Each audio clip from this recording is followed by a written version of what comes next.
Oke, selamat pagi adik-adik. Nah, jadi hari ini kita jumpa lagi di pertemuan matematika ya. Nah, jadi kita tentunya membahas tentang sudut-sudut yang terbentuk jika dua garis sejajar dipotong garis lain. Nah, jadi sebelumnya kita udah tahu gimana dengan garis sejajar ya. Nah, kita lihat gambar di bawah ini. Nah, di sini ada dua garis sejajar, yaitu garis K dan L. Ini sejajar. Nah, kemudian dia dipotong oleh sebuah garis yang lain, yaitu garis M, dan ada titik potongnya. Titik potong terhadap K itu adalah titik A di sini ya, ini A-nya. Kemudian di sini antara garis M dan L, di sini titik potongnya adalah B. Nah, di sini karena ada 4 kuadran, nah jadi di sini daerah yang ini kita katakan adalah A1, yang ini adalah A2, yang ini adalah A3, dan yang ini adalah A4. Demikian juga terhadap ini B1, B2, B3, dan B4 ya. Nah, itulah yang perlu kita ketahui dalam ruangan-ruangan dalam gambar ini. Nah, dan di sini yang diapit oleh K dan L, ini ruangan yang ini, dimana A2 dan A3 dan B1 dan B4 inilah bagian dalam ya. Ini boleh kita katakan ini adalah daerah yang di dalam, sedangkan ini yang B2 dan B3, demikian juga A1 dan A4, inilah bagian luar. Nah, ini boleh kita katakan luar, ini juga bagian luar ya. Oke, itu yang pertama. Nah, jadi dalam kasus ini, dalam dua garis sejajar dipotong dengan satu garis, nah ada 5 sudut yang perlu kita perhatikan ya. Nah, jadi kita bahas dulu satu persatu, ada 5. Yang pertama yaitu sudut-sudut sehadap. Nah, gimana dengan sudut-sudut sehadap ini? Nah, kata kuncinya di sini adalah menghadap. Nah, jadi namanya juga sehadap, berarti udah pasti ini sudut-sudut ini yang menghadap arah yang sama ya, arah yang sama, menghadap arah yang sama. Oke, nah jadi langsung saja. Nah, apa saja nih yang menghadap arah yang sama? Nah, di sini di dalam gambar sudah diketahui bahwa A2 dengan B2. Nah, ini sama ya, menghadap ke sana, ini menghadap ke sana, ini juga menghadap ke sana, sama arah hadapnya. Nah, jadi boleh kita katakan di sini sudut A2 sehadap dengan sudut B2. Nah, demikian juga A3, sudut A3 sehadap dengan sudut B3 ya. Oke, nah jadi tentunya juga sebenarnya A1 sehadap juga dengan B1, A4 sehadap juga dengan B4 ya. Jadi menghadap arah yang sama. Itu yang dimaksud dengan sudut-sudut sehadap.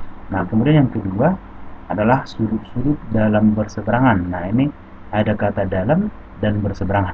Nah, yang dimaksud dalam ini berarti dia itu kembali ke awal. Dalam itu adalah berarti diantara K dan L. Berarti kemungkinannya sudut-sudut ini. Yang ini A2, A2, A3, B1, dan B4 ya.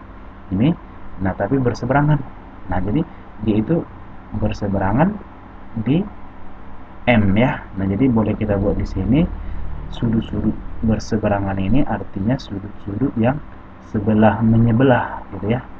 Ini sebelah menyebelah,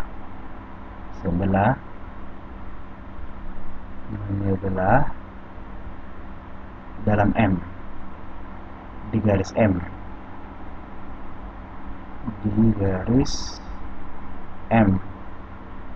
tapi diantara K dan L. Oke, berarti boleh kita simpulkan, kita lihat di sini yaitu A2 dan B4. Oke, berarti sudut A2 itu dalam berseberangan dengan sudut B4, Boleh juga sebenarnya kita buat sudut A3 dengan sudut B1 ya. B1. Oke, ini terhadap ini ya. Ini terhadap ini. Oke, itulah yang dimaksud dengan sudut-sudut dalam berseberangan ya, sebelah-sebelahan. Nah, kemudian yang ketiga ya. Yang ketiga. Nah, jadi yaitu sudut-sudut luar berseberangan. Nah, kata kuncinya juga di sini adalah di luar, kemudian berseberangan. Nah, kalau dikatakan di luar berarti di sebelah kirinya si K dan di sebelah kanannya si L ini ya. Ini bagian luar. Jadi bagian dalam adalah yang ini ya. Jadi hampir sama dengan nomor 2. Nah, jadi kalau kita lihat di sini yang berseberangan itu adalah ini A1 dan B3. Nah, ini luar berseberangan dan juga yaitu A4 dan B2. Nah, jadi di sini kita tuliskan saja yang berseberangan adalah sudut A1 dan sudut B3.